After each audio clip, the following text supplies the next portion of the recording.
ரோஹிணி யோசிச்சுக்கிட்டே இருக்காங்க.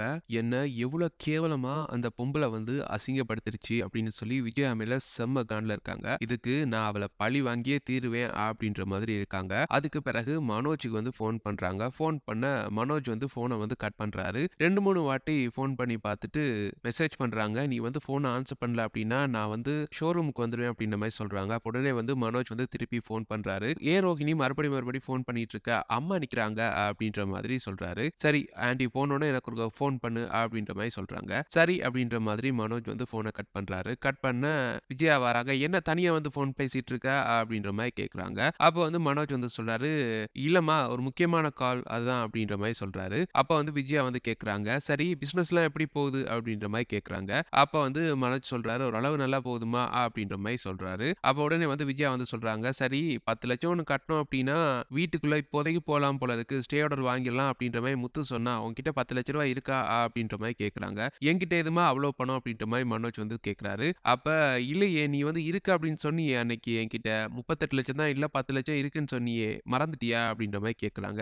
அப்படியே மனோஜ் வந்து யோசிச்சுட்டு சொல்றாரு, "இல்லம்மா நான் எதுக்கு அந்த 10,00,000 குடுக்கணும்?" அப்படின்ற மாரி கேட்குறாரு. அப்ப வந்து விஜயா வந்து கேட்குறாங்க, "என்னடா இந்த கடனே உன்னால தான் வந்துச்சு. இப்ப வந்து கேட்குற நான் எதுக்கு குடுக்கணும் அப்படின்னு கேட்குற. ஏன் என்னால மட்டும் தான் வந்துச்சா? உங்களுக்கு இதுல பங்கு இல்லையா?" அப்படின்ற மாரி மனோஜ் வந்து கேட்குறாரு. அப்ப உடனே வந்து விஜயா வந்து சொல்றாங்க, "என்னடா அம்மாவ எதிர்த்து பேசிட்டு இருக்க?" அப்படின்ற மாரி கேட்குறாங்க. அப்ப வந்து மனோஜ் சொல்றாரு, "இல்லம்மா, நீங்க வந்து எனக்கு மட்டும் பங்கு இருக்கு அப்படின்ற மாரி சொல்றீங்க. நீங்க சொல்லி தானே நான் கையெழுத்து போட்டேன். மறந்துட்டீங்களா?" அப்படின்ற மாரி கேட்குறாரு. அப்ப வந்து "அத விடு. இப்ப உன்னால 10,00,000 குடுக்க முடியுமா? முடியாதா?" அப்படின்ற மாரி கேட்குறாங்க. அதுக்கு மனோஜ் வந்து சொல்றாரு, "எனக்கு தான் அந்த வீட்ல எந்த பங்குமே இல்லன்னு அப்பா சொல்ட்டாரு. பிற எதுக்கு என் பணத்த கொண்டு போய் நான் குடுக்கணும்?" அப்படின்ற மாரி கேட்குறாரு. அதுக்கு வந்து விஜயா வந்து சொல்றாங்க, "என்னடா பேசிட்டு இருக்க? இந்த கடனே உன்னால தான். உனக்காக தான் முத்துவும், மீனாவும் அது மட்டும் இல்ல ரவியும் வந்து நெறைய ஹெல்ப் பண்ண ட்ரை பண்ணிட்டு இருக்காங்க. நீ என்னடான்னா சிம்பிளா வந்து சொல்ற இப்படி?" அப்படின்ற மாரி கேட்குறாங்க. "அதெல்லாம் முடியாதும்மா. என்னாலலாம் அந்த பணத்த குடுக்க முடியாது. அது மட்டும் இல்லாம நான் வந்து இன்னொரு பிசினஸ்ல வந்து இன்வெஸ்ட் பண்ணலான்னு இருக்கேன் அந்த பணத்த" அப்படின்ற மாரி சொல்லிட்டு இருக்காரு. அப்ப விஜயா வந்து சொல்லி சொல்லி பார்க்குறாங்க. மனோஜ் வந்து கேட்குற மாரி தெரியல. விஜயாக்கு செம்ம கோவம் வந்துருச்சு.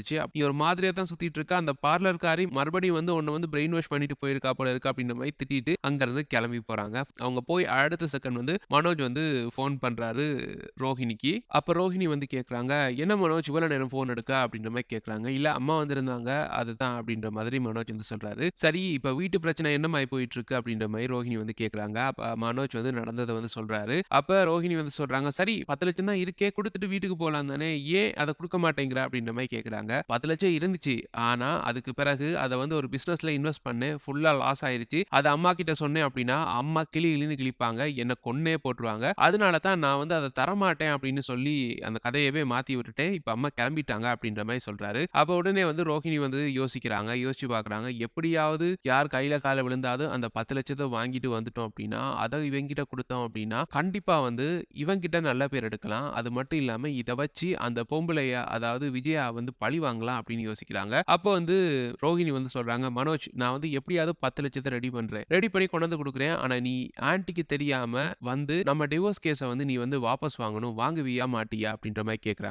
மனோஜ் வந்து யோசிக்கிறாரு. யோசிச்சுட்டு இருக்கும்போது ரோஹிணி வந்து சொல்றாங்க, "என்ன மனோஜ் இவ்வளோ யோசிக்கிற? உனக்கு வந்து என்ன புடிச்சிருக்கு தானே? ஸ்டில் நீ என்ன லவ் பண்ற தானே?" அப்படின்ற மாரி கேட்குறாங்க. மனோஜ் வந்து சொல்றாரு, "ஆமா உன் மேல ரொம்ப கோவமா இருந்தேன். ஆனா அதுக்கு பிறகு நீ பண்றதெல்லாம் பார்க்கும்போது நீ என் மேல எவ்வளோ லவ் வச்சிருக்க அப்படின்றது புரிஞ்சிருச்சு. என்னதான் நீ என்ன ஏமாத்தியிருந்தாலும், அது உன்னோட பாஸ்ட் லைஃப்ப வந்து என்கிட்ட மறைச்ச அவ்வளவுதான். மத்தபடி வேற எதுவுமே கிடையாது. ஸ்டில் நானும் உன்ன லவ் பண்ணிட்டு தான் இருக்கேன் ரோஹிணி" அப்படின்ற மாரி சொல்றாரு. இத கேட்டோனே ரோஹிணிக்கு அப்படி ஒரு சந்தோஷம். அப்ப சொல்றாங்க, "நான் வந்து 10,00,000 எப்படியா ரெடி பண்ணி கொண்டு வந்து தாரேன். நீ வந்து ஆன்டிக்கு தெரியாம டைவர்ஸ வந்து கேன்சல் பண்ணணும்" அப்படின்ற மாரி சொல்றாங்க.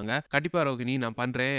நீ இவ்வளோ பண்ணும்போது நான் அத பண்ண மாட்டேனா? ஆனா அம்மாக்கு தெரிஞ்சா தான் என்ன பண்ணுவாங்களோ தெரியல" அப்படின்ற மாரி சொல்றாரு. அவங்க நினைச்சு பயப்படாத மனோஜ். அவங்க சொல்றதே கேட்டுக்கிட்டு இருந்த அப்படின்னா, நீ இப்படித்தான் தொடர்ந்து கடனாளி ஆவ. அதனால நான் சொல்றத கேளு அப்படின்ற மாதிரி நல்லா பிரெயின் வாஷ் பண்றாங்க மனோஜ. மனோஜும் கொஞ்சம் ஒரு தற்குறி தானே. இவங்களோட பிரெயின் வாஷ் எல்லாம் கேட்டுட்டாரு. சரி, சரி அப்படின்ற மாரி சொல்றாரு. அப்படியே இந்த சீன் போயிட்டு இருக்கு. அந்த பக்கம் மீனா வீட்ட காட்டுறாங்க. விஜயா வந்து உர்ருன்னு இருக்காங்க. "என்ன விஜயா, நேத்தெல்லாம் ஆளே வித்தியாசமா இருந்தா, இன்னைக்கு பழையபடி மாறிட்டியே" அப்படின்ற மாதிரி அண்ணாமலை வந்து கேட்கிறாரு. அப்ப வந்து விஜயா வந்து சொல்றாங்க, "நான் என்ன மாறிட்டேன்? நான் அப்படியே தான் இருக்கேன். நான் ஒண்ணும் மாறல" அப்படின்ற மாரி மூஞ்ச திருப்பிக்கிறாங்க. அப்படியே வந்து மீனாவோட அம்மா வந்து, "சம்மந்தி சாப்பிடுறீங்களா?" அப்படின்ற மாரி கேட்குறாங்க.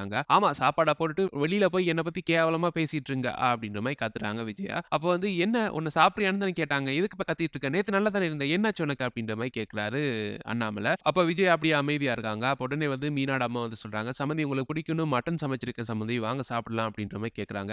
"ஏன் எனக்கு பிச்சை போடுறியா நீ? ஆமா, நீ வந்து இங்க வந்து என்கிட்ட இப்படியெல்லாம் பேசிட்டு இரு. நல்லவ மாதிரி நடி. ஆனா ஊர் முழுக்க போய் என்ன பத்தி தப்பா பேசி வை" அப்படின்ற மாரி மாரி சொல்றாங்க. அப்ப உடனே வந்து அண்ணாமலை வந்து கேட்கிறாரு, "என்ன விஜயா திருப்பி திருப்பி ஏதோ பேசிட்டு இருக்க. என்ன நடந்துச்சு?" அப்படின்ற மாரி கேட்க, விஜயா வந்து நடந்தத சொல்றாங்க. அப்ப உடனே வந்து மீனாவோட அம்மா வந்து சொல்றாங்க, "இல்லண்ணே நான் வந்து அந்த அர்த்தத்துல சொல்லல.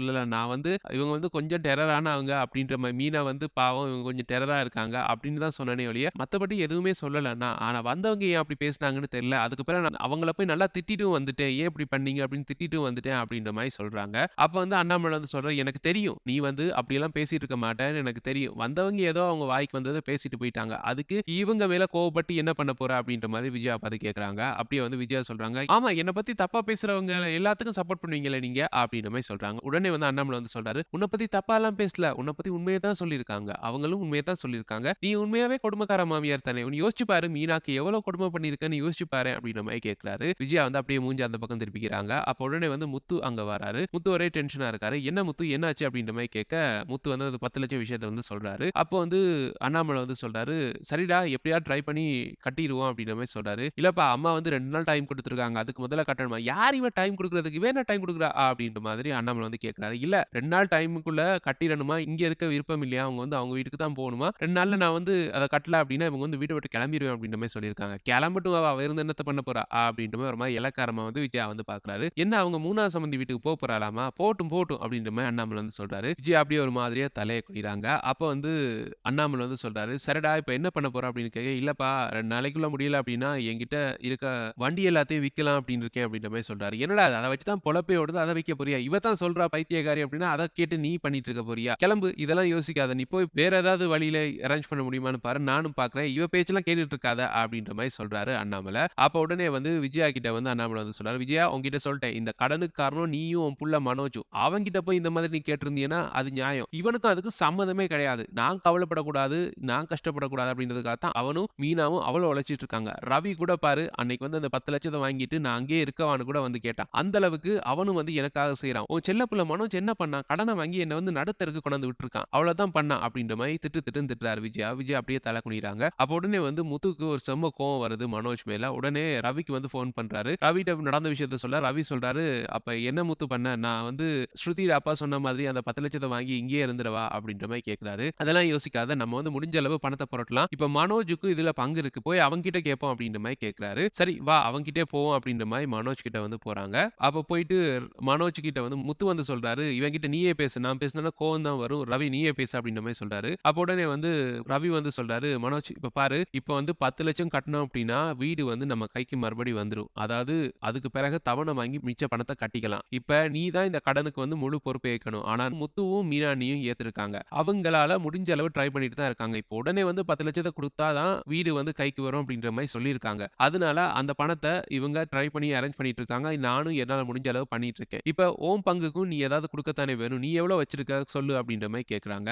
அப்போ வந்து மனோஜ் வந்து சொல்றாரு, "நான் ஏன் குடுக்கணும்? எனக்கு தான் அந்த வீட்ல எந்த பங்குமே இல்லன்னு சொல்ட்டாரே அப்பா. அதுக்கு பிறகு நான் ஏன் குடுக்கணும்?" அப்படின்ற மாரி கேட்கிறாரு. எகத்தாளமா கேட்க முத்துவுக்கு செம்ம கோவம். கொஞ்ச நேரம் வெயிட் பண்ணி பார்த்தாரு. திருப்பி திருப்பி அதையே பேசினோனே அப்படியே அடிக்க போறாரு மனோஜ.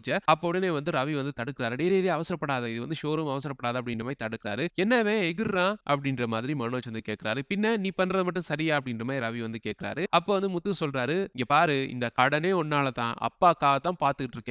இல்ல அப்படின்னா இவன் தான் எல்லாத்துக்கும் காரணம். இவன தூக்கி உள்ள போடுங்க அப்படின்னு சொல்லி உன்ன அனுப்பி விட்டுட்டு போயிட்டே இருப்பேன்." அப்படின்ற மாரி சொல்றாரு முத்து. அப்ப வந்து மனோஜ் வந்து சொல்றாரு, "என்னடா ஓவரா பேசிட்டு இருக்க? சொத்துல உங்க 2 பேருக்கும் தானே பங்கு இருக்கு. நீங்க 2 பேரும் தான் அந்த கடன அடைக்கணும். எனக்கு இதுக்கு சம்மந்தம் கிடையாது. ஐ அம் எ ஃப்ரீ பேர்ட்" அப்படின்னு சொல்றாரு. சொன்னோன கட்டுப்பான முத்து வந்து அப்படியே ஓங்கி ஒரு அரையொன்னு விட போறாரு. அத அப்படியே வந்து தடுக்குறாங்க ரோஹிணி. "என்ன என் ஹஸ்பண்ட் அடிக்க வாரீங்களா?" அப்படின்ற மாரி கேட்கறாங்க. "இவ எதுக்கு இங்க வந்தா?" அப்படின்ற மாதிரி ரவிய பார்த்து முத்து கேட்கறாரு. "ஆமா நீங்க ஏன் வந்தீங்க?" அப்படின்ற மாரி ரவி கேட்கறாரு. "நான் வரக்கூடாதா? என் ஹஸ்பண்டோட ஷோரூம் இது. நான் தான் அந்த ஷோரூமே வைக்கிறதுக்கு காரணம். இந்த ஷோரூம் அவனுக்கு வச்சு குடுத்ததே நான் தான். நான் வரக்கூடாதா?" அப்படின்ற மாரி கேட்கறாங்க. உடனே வந்து முத்து சொல்றாரு, "ஆமா ஷோரூம் மட்டும் இல்ல. அவன் எவ்வளோ கடனாளியா இருக்கான். நம்ம வீடு வந்து இப்ப ஏலத்துக்கு போகுதுன்னா, அதுக்கு காரணமும் நீ தான்." அப்படின்ற மாதிரி திட்டுறாரு. "அதெல்லாம் போகாது. இந்தா புடி 10,00,000 இது மனோஜோட பணம் தான். இத கொண்டு போய் குடு." அப்படின்ற மாரி குடுக்குறாங்க.